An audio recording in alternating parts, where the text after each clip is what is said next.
Morning class 10th. As you all know that we were discussing our unit number 5th, that is our environment. And I also want to remind you all that we had discussed about the types of waste, that is biodegradable and non-biodegradable waste. And we had also discussed about the ecological pyramid.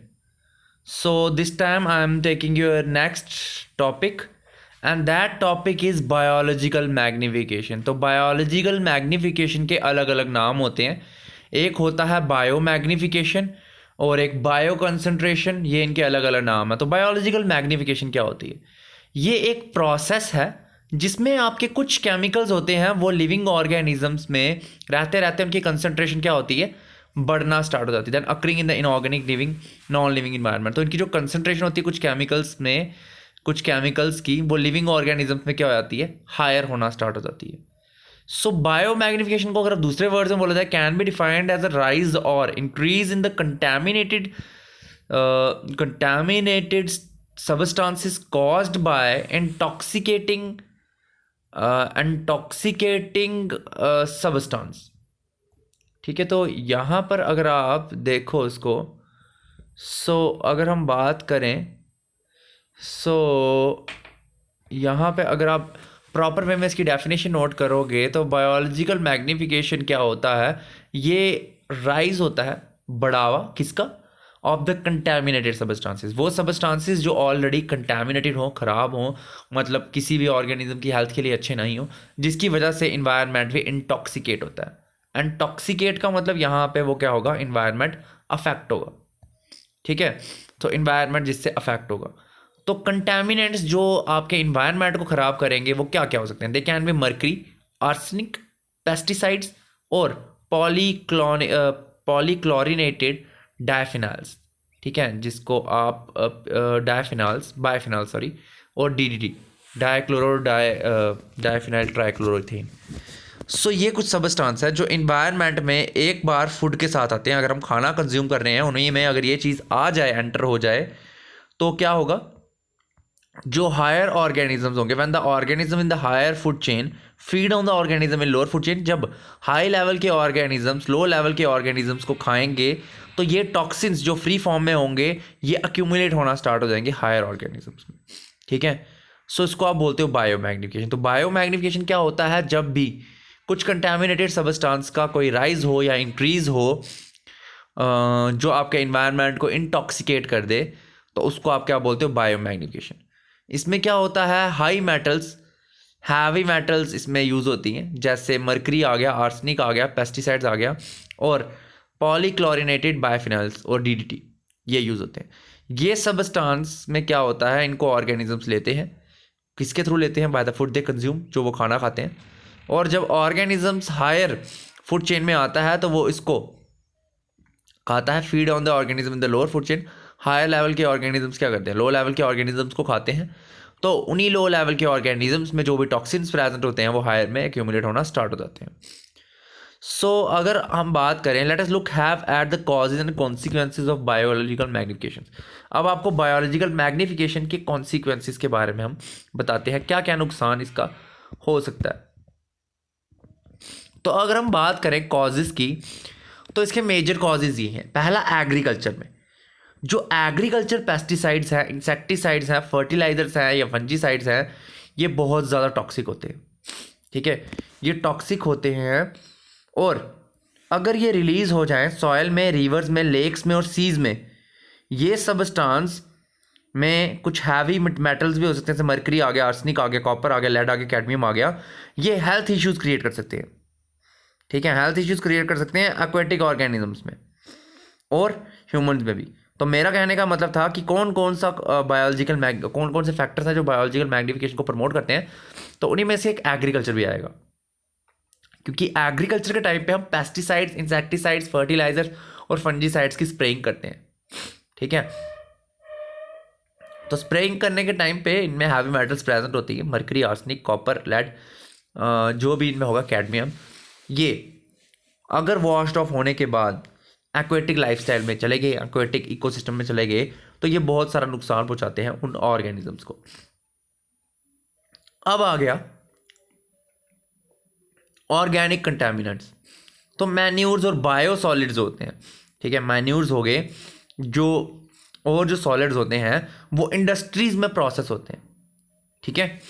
जैसे pharmaceuticals आ गई, pharmaceutical companies जो हमारे लिए दवाइयाँ बनाती हैं, personal care products जैसे किसी ने क्रीम बना ली, स्क्रबर बना दिया, फेशियल क्रीम्स बना ली, जेल्स बना दी, शेविंग जेल्स, तो वो भी अफेक्ट पहुंचाती हैं ह्यूमंस में, ठीक है। तो जो भी ये इंडस्ट्रीज़ होती हैं, मैन्यूर्स की होगी, बायोसॉलिड्स की होगी, ये प्रोसेस जहाँ पे होती हैं, ठीक है, इंडस्ट्रियली, और वो भी क्या होता है, उनमें भी कुछ कंटामिनेंट्स प्रेजेंट होते हैं जो आपको नुकसान पहुँचाते हैं। तो ह्यूमंस में अफेक्ट पहुँचाएंगे, एनिमल्स में पहुँचाते हैं, वाइल्ड लाइफ में पहुँचाते हैं, ठीक है। सो अगर हम फर्दर बात करें इंडस्ट्रियल एक्टिविटीज़, मैं बता चुका हूँ जैसा इंडस्ट्रियल एक्टिविटीज़ के बारे में, इंडस्ट्रीज़ और फैक्ट्रीज़ बहुत सारा टॉक्सिक सब्सटेंस रिलीज़ करती हैं जो जाता कहाँ पर है, सॉयल में, लेक्स में, ओशंस में, रिवर्स में। इनफैक्ट बहुत सी इंडस्ट्रीज़ गैसेस रिलीज़ करती हैं जो एक बार हमारे फूड चेन में अगर एंटर हो जाए, अब आप ये सोच रहे होंगे कि गैसेस कैसे एंटर करती हैं, तो देखो अगर गैसेस रिलीज़ हो रही हैं तो वो कहीं ना कहीं प्लांट के प्रोडक्ट्स को भी नुकसान पहुंचाएंगी, और एक बार प्लांट के प्रोडक्ट्स को नुकसान पहुंचाएंगी तो हमारी बॉडी में एंटर होने में उनको बिल्कुल भी टाइम नहीं लगेगा। और बहुत सा ऐसा कुछ ऐसे भी प्रोडक्ट्स होते हैं बहुत बार जो लोग एनिमल्स को खाते हैं, सो एनिमल्स में भी अगर वो टॉक्सिक सब्सटेंस जो इंडस्ट्रीज रिलीज़ करती हैं वो एंटर हो जाए तो नुकसान पहुंचता है, ठीक है। अगर हम बात करेंगे माइनिंग एक्टिविटीज़ की ओशंस में, तो माइनिंग एक्टिविटीज़ जो होती हैं वो होती हैं डीप सी में, ठीक है। माइनिंग एक्टिविटीज़ डीप सी में होती है ताकि एक्सट्रैक्ट करा जा सके जिंक को, एल्युमिनियम को, कोबाल्ट को, सिल्वर और गोल्ड को, ठीक है। ये माइनिंग एक्टिविटीज़ डीप सी में होती हैं ताकि मेटल्स एक्सट्रैक्ट की जा सकें, जैसे जिंक आ गया, एल्युमिनियम आ गया, कोबाल्ट आ गया, सिल्वर आ गया और गोल्ड आ गया। अब ये जो माइनिंग एक्टिविटीज़ होती हैं बहुत सी ज़्यादा अमाउंट ये सेलेनियम और सल्फाइड का प्रोड्यूस करती हैं, ठीक है। जो माइनिंग एक्टिविटीज़ होती हैं ये कुछ जो टॉक्सिक सब्सटेंस होते हैं जैसे सेलेनियम और सल्फाइड, ये नॉन बायोडिग्रेडेबल सब्सटेंसेस हैं, तो ये डिपॉजिट हो जाती हैं वाटर में और डिस्ट्रॉय करती हैं ओशंस और कोस्टल रीजन्स को, ठीक है। तो माइनिंग एक्टिविटीज़ बहुत से ओशंस में होती हैं ताकि zinc, aluminium, cobalt, silver, gold निकाला जाए, तो ये भी बहुत सारा सेलेनियम और सल्फाइड प्रोड्यूस करती है जो वाटर में आएगा तो ओशंस और कोस्टल रीजन्स को डिस्ट्रॉय ज़रूर करेगा। अब इन्होंने बोला अगर टॉक्सिक सब्सटेंस एक बार इंक्रीज हो जाए तो ये सब्सटेंस एक्वेटिक ऑर्गेनिज्म को एब्जॉर्ब करेंगे, और फिर एक्वेटिक ऑर्गेनिज्म अब जानते हैं फिशेस वगैरह तो लोग खाते ही हैं, तो उनको भी नुकसान कहीं ना कहीं होगा ही होगा। इनफैक्ट जो वहाँ पे एनिमल्स रह रहे हैं फिशेस को खाते हैं उनको भी नुकसान होगा, ठीक है। सो अब हम फर्दर बात करेंगे अगर अफेक्ट्स ऑफ बायोमैग्निफिकेशन, क्या अफेक्ट्स होते हैं बायोमैग्निफिकेशन के ऑर्गेनिजम्स में। तो यहाँ पे अफेक्ट्स दिए हैं बायोमैग्निफिकेशन के। पहला है impact on human health, human health में वो क्या इम्पैक्ट देगी। सो ह्यूमन हेल्थ के इम्पैक्ट की अगर आप बात करो तो सबसे पहला ये है बायोलॉजिकल मैग्निफिकेशन ह्यूमंस में कैंसर रिलेटेड प्रॉब्लम्स क्रिएट कर सकती है। ह्यूमंस में वो कैंसर क्रिएट कर सकती है, किडनी की प्रॉब्लम्स क्रिएट कर सकती है, लोगों में लीवर फेल हो सकता है, और बहुत से बच्चे जो पैदा होते हैं they can have birth defects, उनमें बर्थ डिफेक्ट्स भी हो सकते हैं, और रेस्पिरेटरी डिसऑर्डर्स भी हो सकते हैं। आप देख रहे हो अस्थमा लोगों को हो सकता है, ब्रोंकाइटिस भी क्रिएट हो सकता है, और हार्ट की डिजीज़ भी हो सकती हैं, ठीक है। ये बायोमैग्निफिकेशन अगर एयर में प्रेजेंट होगा तो ऑब्वियसली इफेक्ट जरूर प्रोवाइड करेगा, और कहीं ना कहीं ये प्रोवाइड करता भी है, क्योंकि अब देख रहे हो आप यहाँ पे कैंसर एक डेडली डिजीज़, और कैंसर भी इसकी वजह से क्रिएट होती है, लोगों को किडनी की प्रॉब्लम्स क्रिएट हो रही हैं, लीवर फेल हो रहा है, बर्थ डिफेक्ट्स आ रहे हैं बच्चों में, तो ये सब चीज़ें हैं। अब जो है बायोलॉजिकल मैग्निफिकेशन का इफेक्ट रिप्रोडक्शन और डेवलपमेंट जो होती है मैराइन क्रिएचर्स की उनको भी होता है। तो आपको बोला जो टॉक्सिक केमिकल्स एक्यूमुलेट होते हैं एक्वेटिक ऑर्गेनिजम्स में वो क्या करते हैं, रिप्रोडक्शन में अफेक्ट करते हैं और डेवलपमेंटल प्रोसेस में भी अफेक्ट करते हैं। जो ऑर्गेनिजम्स एक्वेटिक होते हैं, ठीक है, वो अपने एग्स भी कहाँ पे ले करते हैं, वाटर के अंदर ही, तो उसकी वजह से क्या होता है उनकी रिप्रोडक्शन को भी अफेक्ट होता है। बहुत सा क्या हो जाता है, एग्स इंक्यूबेशन पीरियड से पहले ही हैच हो जाते हैं। इंक्यूबेशन पीरियड क्या होता है, जब एम्ब्रियो डेवलप हो रहा होता है एग में, तो वो पहले ही हैच हो जाते हैं, जिसकी वजह से क्या होता है जो उनमें से जो उनका लार्वा निकलेगा, जो भी ऑर्गेनिज्म प्रोड्यूस होगा, इट विल बी डिफॉर्म्ड, उसका जो स्ट्रक्चर होगा वो डिफॉर्म्ड फॉर्म में होगा। उसके साथ साथ आपको बोला जो शेल्स होते हैं एग्स के, ठीक है, वो बहुत से पतले होते हैं, उसकी वजह से बर्ड्स क्या कर देते हैं, गलती से उनको खुद ही क्रश कर देते हैं इंक्यूबेशन के टाइम पे ही। और जो toxic substance mercury selenium destroy कर देता है रिप्रोडक्टिव ऑर्गन्स को भी एक्वेटिक क्रिएचर्स के, जिसकी वजह से वो इनफर्टाइल भी हो सकते हैं। फिर आपको बोला कोरल रीफ्स को भी अफेक्ट होता है। कोरल रीफ्स क्या होती हैं, ये आपने देखा होगा, बहुत सी वहाँ पे कैल्शियम कार्बोनेट्स के शेल्स बन जाते हैं वहाँ पर, तो वो भी अफेक्ट होते हैं वहाँ पर, और बहुत से ऑर्गेनिजम्स भी वहाँ पे प्रेजेंट होते हैं। सो साइनाइड जो है वो गोल्ड को लीच करने में हेल्प होता है, करता है, ठीक है। और फिशिंग, ये भी जो साइनाइड आप यूज़ करते हो गोल्ड के लिए और फिशिंग के लिए, ये एक मेन कॉज है destruction of coral reefs, coral reefs को, क्योंकि कोरल रीफ्स क्या होती हैं, ड्वेलिंग और एक फीड सी क्रिएचर्स के लिए, इनकी डिस्ट्रक्शन से बहुत सारे एक्वेटिक ऑर्गेनिजम्स को भी नुकसान होता है। जब मेरा लेक्चर खत्म होगा आज तो मैं आपको बताऊंगा कोरल रीफ्स के बारे में। I know that you had already read this about in your previous class, that is your 9th class, and I will tell you about this also. So coral reef के बारे में आपको बताऊंगा। Next is disruption of food chain. Food chain की disruption मतलब food chain को भी कहीं ना कहीं अफेक्ट होता है, उसकी कॉन्टीन्यूटी को नुकसान होता है। तो जो केमिकल्स और टॉक्सिन्स एक बार रिलीज हो जाए वाटर बॉडीज़ में तो वो फूड चेन को भी अफेक्ट करते हैं। जो ऑर्गेनिजम्स टॉक्सिन्स इकट्ठे कर देते हैं, वो जब इसको खाते हैं, वो लार्जर ऑर्गेनिजम्स खाते हैं तो उनको नुकसान होता है, और ये टॉक्सिन्स एक्यूमुलेट हो जाते हैं हायर लेवल में भी। अब वो कैसे होते हैं, कब होते हैं, मैं एक एग्जांपल दे देता हूँ जो एक लेमैन लैंग्वेज में आपको समझा रहा हूँ। मान लो कि ये है ग्रास, ठीक है, इस ग्रास को खा रहा है ग्रास हॉपर, और ये ग्रास वहाँ पे लगा है जो एक फील्ड है। इस फील्ड पे आपने क्या किया, पेस्टिसाइड्स की स्प्रेइंग कर दी। अब पेस्टिसाइड्स की स्प्रेइंग कर दी तो हर एक पत्ते में ऑलमोस्ट 1 मिलीग्राम क्या है, अब वो पेस्टिसाइड है। अब पेस्टिसाइड में ग्रास हॉपर क्या कर रहा है, नेक्टर जो सक करता है उसके लीव्स को।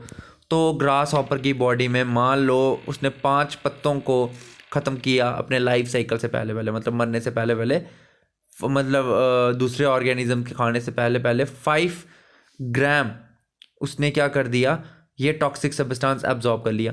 अब ग्रास को कौन खा रहा है, मान लो फ्रॉग खा रहा है, ठीक है। फ्रॉग खा रहा है तो फ्रॉग ने अगर ऐसे इसी टाइप के 2 ग्रास हॉपर खाया तो फ्रॉग के बॉडी में 10 मिलीग्राम इकट्ठा हो गया ये टॉक्सिक सब्सटेंस। अब फ्रॉग को खा रहा है स्नेक, स्नेक की बॉडी में क्या हो गया, स्नेक ने 2 फ्रॉग्स खाए तो उसकी बॉडी में क्या हो गया, 20 मिलीग्राम ये इकट्ठा हो गया टॉक्सिक सब्सटेंस। अब उस स्नेक को बाद में पीकॉक खा रहा है, पीकॉक ने 2 स्नेक्स को कंज्यूम किया सेम, तो उसकी बॉडी में कितना आ जाएगा, 40 मिलीग्राम। तो कहने का मतलब क्या था, ग्रास में 5 मिलीग्राम से लेके ये जब तक पीकॉक तक पहुंचा तो कितने ज़्यादा हो गया था, 8 टाइम्स ज़्यादा हो गया था उससे। तो इसको आप बोलते हो मैग्निफिकेशन, जब टॉक्सिक सब्सटेंस की कंसंट्रेशन क्या होती है, बढ़ना स्टार्ट हो जाती है।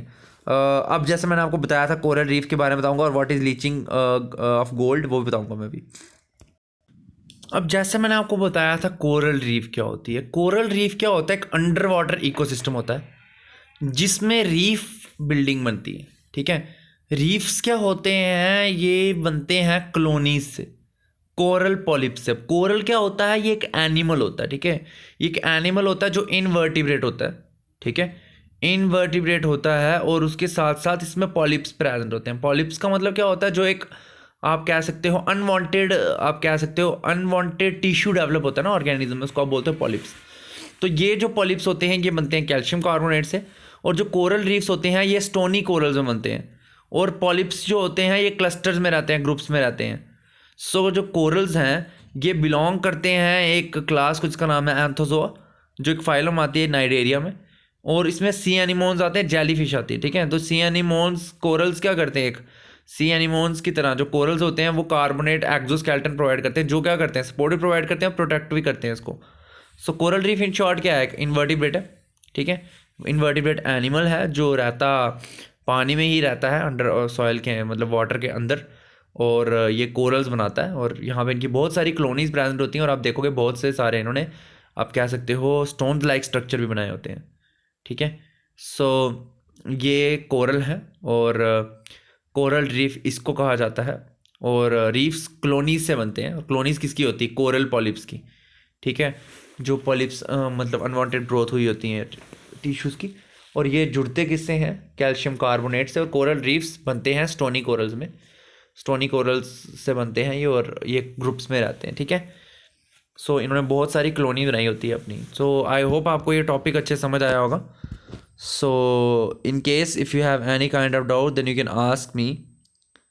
सो thanks and have a nice day class.